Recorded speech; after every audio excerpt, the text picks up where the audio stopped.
I always knew my grandmother was a bit eccentric, but we didn't realize how calculated she was until she passed away and left her massive house to my cousin, on one very strict condition. My grandmother owned a beautiful, historic estate worth millions.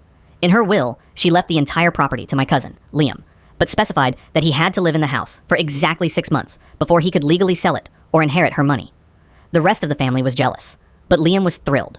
He packed his bags and moved in the very next day. For the first few weeks, everything was normal.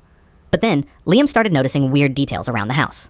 Every single portrait of our ancestors hanging in the grand hallway had been subtly altered.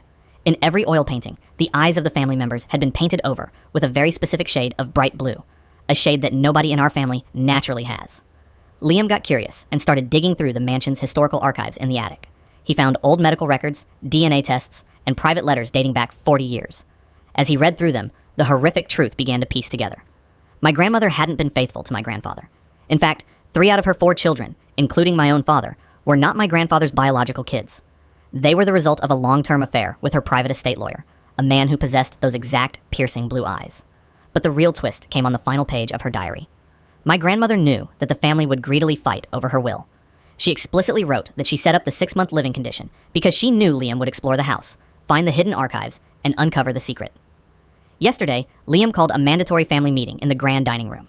As the entire extended family sat around the table, arguing about money, Liam quietly placed the DNA documents and the diary in the center of the room. I watched my dad's face turn completely white as he realized his entire identity, his billionaire upbringing, and his claim to the family fortune were based on a lie my grandmother had beautifully hidden in plain sight, just waiting for us to dig it up ourselves.